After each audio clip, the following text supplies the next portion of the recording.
Revisiting Maya's second album, Fear of Flying, from the year 2000, I have no idea why I left this out from my original lineup for Bops from the Basement, and I'm kicking myself for not having a script ready. Because I really love it, actually, and I really adore Maya. I knew about her back in the day through some of her collaborations, actually. Ghetto Superstar, Moulin Rouge. These were pretty big songs.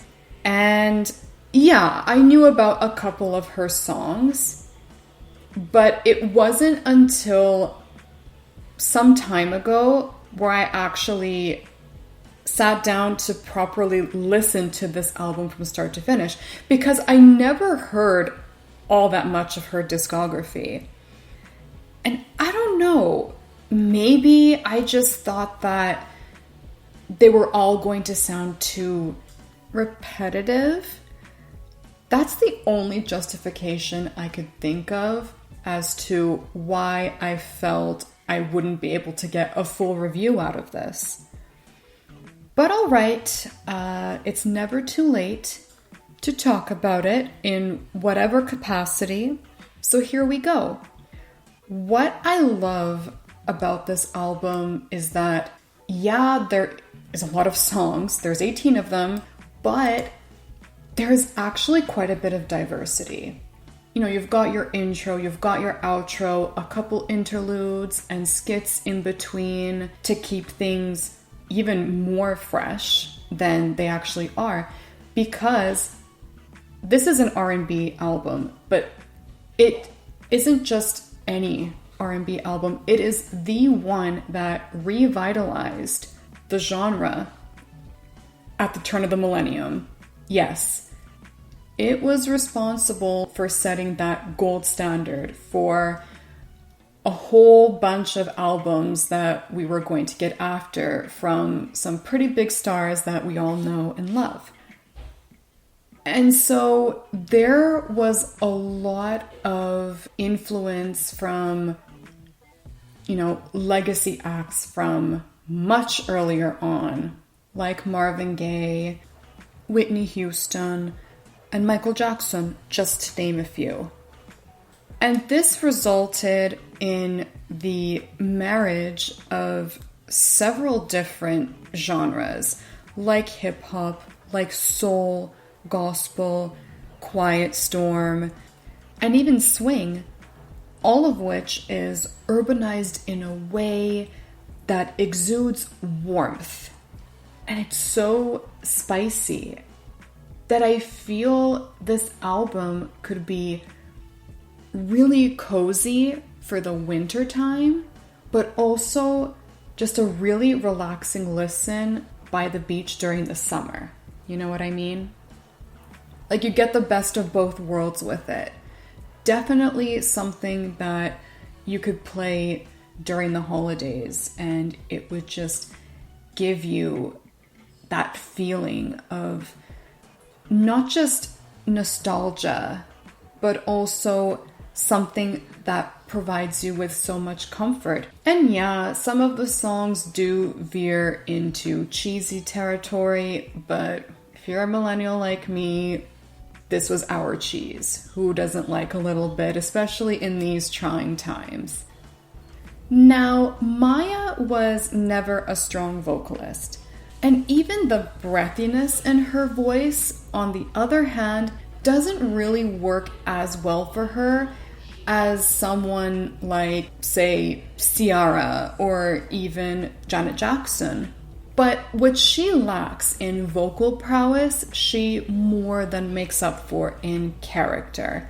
She's so sassy and very classy, and I even think that the baby voice, that sort of tremble that she has, really does work in her favor by letting her stand out. She's got the attitude, but also the emotional depth to interplay that with. So combining her unique sound and the music makes this for a really enjoyable listen. I love the fact that she also had the late and great Left Eye on a song with her as well. That was such a win. I always miss her raps and am gutted every time they are omitted from songs on the radio. So that's always a treat. And she does have a couple of other collaborations on songs here. I would say they are serviceable. They don't leave as strong of an impact as Left Eyes do. The song is Taking Me Over. That, Fear of Flying, Free, and of course the big hit Case of the Ex were the most striking to me. It definitely helps that Maya got to work with some of the best producers around, like Rodney Jerkins, Wyclef Jean, Robin Thicke. Regardless of how we may feel about him as a person, we have to admit that he did a great job with this as well. Jimmy Jam and Jerry Lewis. And you could also vaguely hear the guest vocals of Jordan Knight from New Kids on the Block. You know, they were both part of Interscope, he and Maya, and they were promoting their albums around this time, so it makes sense that they would have worked together at some point. So it all blended together really nicely.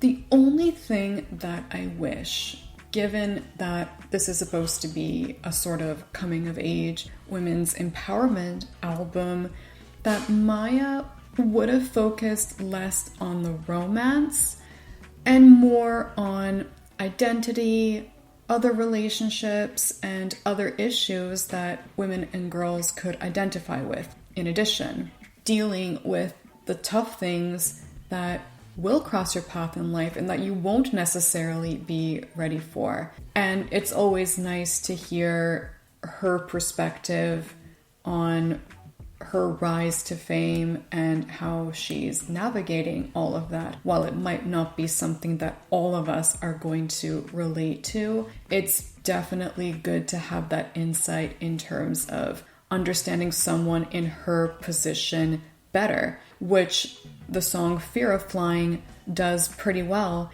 It would have been nice to get a little more of that, but overall, I'm not going to be hard on her. It was only her second album.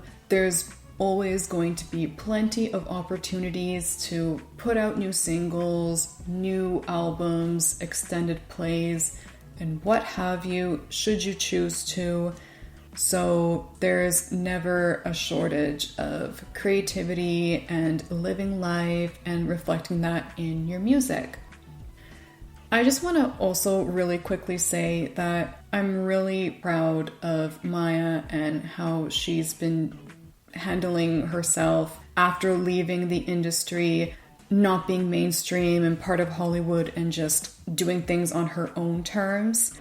I know that she has been subjected to a lot of rumors that were started about her because of how private she is and how she didn't bend the knee whatsoever. And I'm not really one for celebrity gossip in the first place, so not much more to say here. I'm just so glad that people see through it and are praising her, and she's just able to be at peace with herself. I'm sure that stuff like this happens a lot more often than any of us care to admit to. So, moral of the story is not to necessarily believe every last little thing that you hear about somebody, regardless of whether they're in the spotlight or not. Take any whisper with a grain of salt, and if you really care that much, then be sure to look into it in earnest. And that does it for this episode. Be sure to tune in next time for something a little bit different from how I've been doing this, despite having just started doing unscripted episodes. Take care.